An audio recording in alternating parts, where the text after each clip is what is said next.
Nike fue, durante décadas, el rey absoluto del deporte.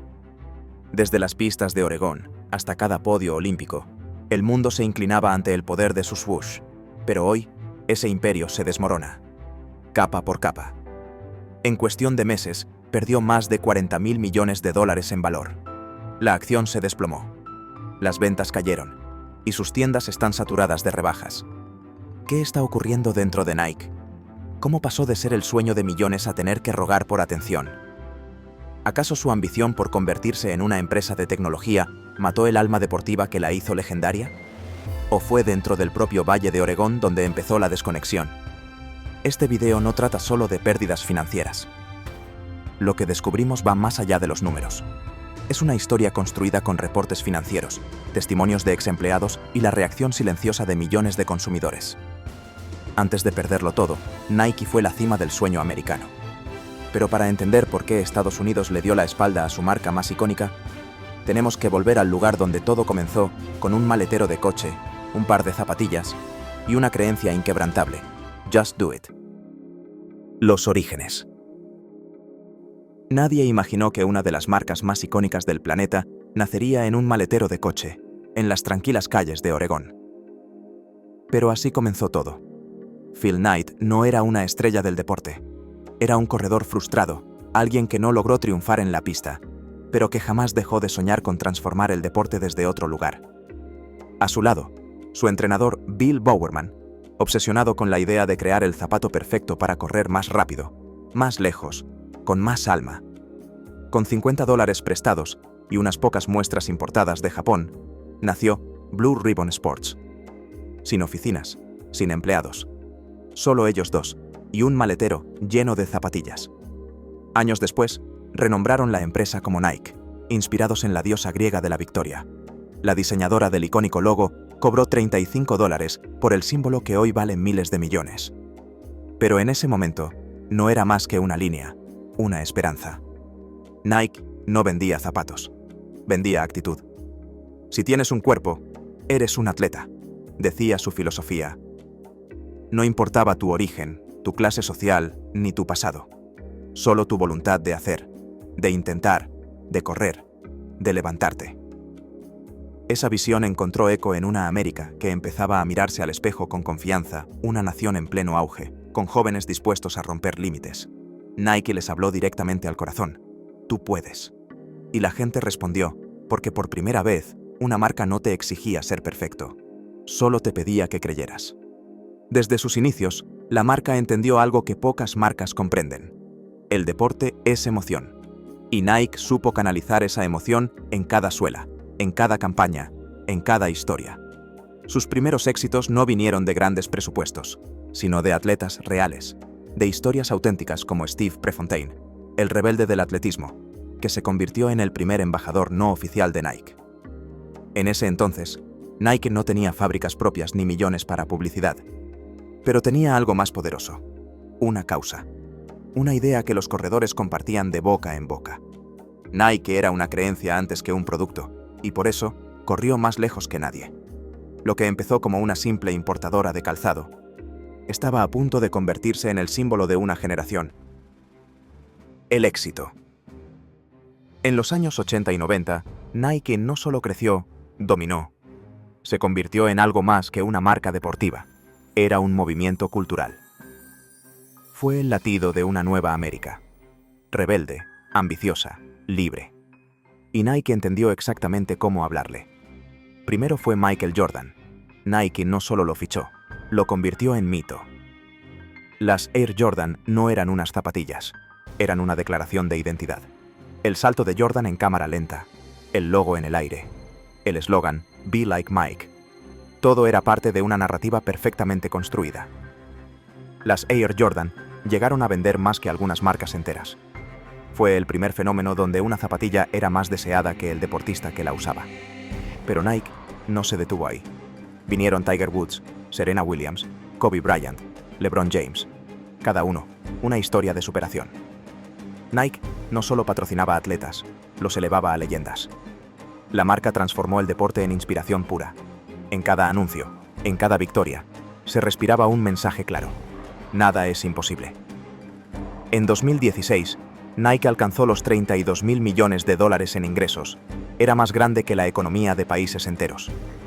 De cada 3 pares de zapatillas deportivas vendidas en el mundo, una era Nike. Tenía el 38% del mercado global. En Estados Unidos era un ícono nacional. El swoosh no era solo un logo, era parte del ADN americano. Pero mientras el mundo aplaudía su éxito, algo comenzó a cambiar lentamente dentro de la marca. Nike se volvió experta en vender historias. Millonarias campañas, mensajes emocionales, videos con una producción digna de Hollywood. Todo para seguir inspirando. Pero, ¿qué pasaba con el producto? ¿Con el zapato en sí? Poco a poco, la atención dejó de estar en los corredores y se enfocó en los influencers. Los laboratorios creativos se convirtieron en sets de grabación. La transición fue casi imperceptible al principio. La empresa que había nacido en las pistas de atletismo empezó a mirar hacia Silicon Valley. Phil Knight, el fundador, se retiró. Luego Mark Parker, otro símbolo del espíritu deportivo, también dio un paso al costado.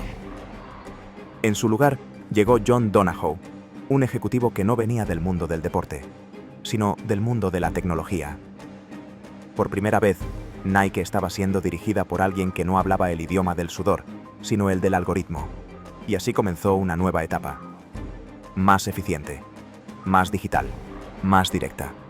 Nike apostó todo por el futuro, pero en esa apuesta dejó atrás algo esencial, su alma.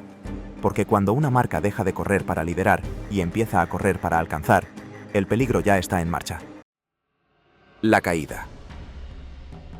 En el año 2020, mientras el mundo se paralizaba por la pandemia, Nike tomó una decisión que parecía visionaria: dejar de depender de intermediarios y vender directamente al consumidor. Lo llamaron Consumer Direct Acceleration. Sonaba futurista, ambicioso, pero esa decisión marcó el inicio de una transformación que cambiaría todo. Nike cerró acuerdos históricos con distribuidores como Foot Locker y Macy's. Marcas que durante décadas habían sido aliadas fueron descartadas sin titubeos. El plan era claro: centralizar toda la venta a través de su web, su app SNKRS y una red de tiendas exclusivas. Y al principio, funcionó. Las ventas online crecieron un 82% solo en 2020. La app superó los 160 millones de usuarios. Parecía que Nike había hackeado el futuro. Pero mientras los gráficos subían, algo invisible comenzaba a desmoronarse: la conexión emocional con el consumidor. Cuando todo se vuelve digital, también se vuelve frío. Las historias que antes nacían en las canchas, ahora venían de un algoritmo. Los consumidores ya no tocaban el producto, no sentían la experiencia. Lo que antes era emoción, se convirtió en notificación. Y cuando el mundo reabrió, Nike no estaba donde debía estar. En las tiendas, sus espacios fueron ocupados por nuevas marcas. Hoka, On Running, New Balance. Nike había desaparecido de las calles. Sin puntos de contacto físicos, perdió presencia. Y con eso, perdió algo aún más valioso: la confianza. La acumulación de inventario fue brutal: 9.7 mil millones de dólares en productos no vendidos, el equivalente a 100 millones de pares de zapatillas sin estrenar. Las redes se llenaron de imágenes de almacenes desbordados de cajas con el logo del swoosh, un símbolo de éxito que, ahora, parecía un peso muerto. El mercado reaccionó con fuerza. La acción cayó un 20% en un solo día. Se evaporaron 40.000 millones en valor.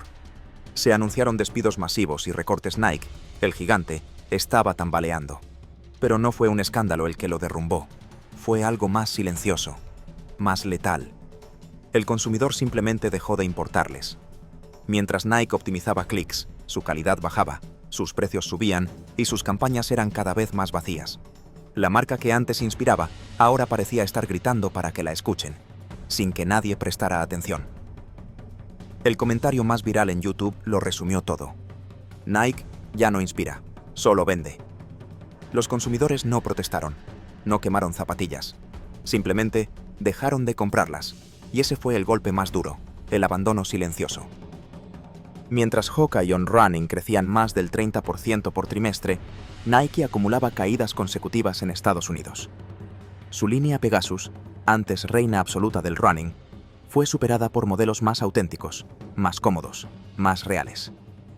Una encuesta de 2024 reveló que solo el 38% de los jóvenes estadounidenses aún considera admirable a Nike el nivel más bajo en 2 décadas. Y es que la gente ya no quiere marcas que les hablen desde un dashboard, quieren marcas que corran con ellos. Nike perdió embajadores que fueron su alma. Tiger Woods, después de 27 años, se fue. Serena Williams dejó de competir. Y aunque Jordan sigue siendo leyenda, su universo parece aparte. Sin ellos, el swoosh ya no brillaba igual. ¿Qué mató a Nike? No fue la competencia, fue su desconexión.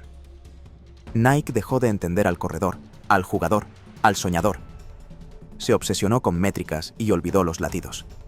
El alma deportiva fue reemplazada por dashboards, la inspiración por segmentación, el just do it por el just sell it. El verdadero colapso fue emocional, y así llegamos al punto de inflexión. Porque esta no es solo la historia de Nike, es un espejo, una advertencia para cualquier empresa, creador o persona que olvida por qué comenzó. Cuando una marca se convierte en un símbolo de éxito, corre el riesgo de pensar que el amor del público es eterno. Pero el consumidor no grita, solo se va. Y cuando lo hace, ni el marketing más brillante puede detener esa caída. Ese silencio colectivo, esa indiferencia, fue más dolorosa que cualquier crítica. Y justo cuando parecía que todo estaba perdido, ocurrió algo inesperado. Nike empezó a escuchar. Los pasillos silenciosos de Beaverton se llenaron de una pregunta que ya nadie se atrevía a ignorar. ¿Por qué nos amaban en primer lugar? En reuniones internas, los directivos comenzaron a desechar las palabras como automatización y data. En su lugar, 2 conceptos regresaron al centro: deporte y alma. Fue como si Nike, por fin, recordara quién fue. Y así, poco a poco, comenzó un nuevo capítulo.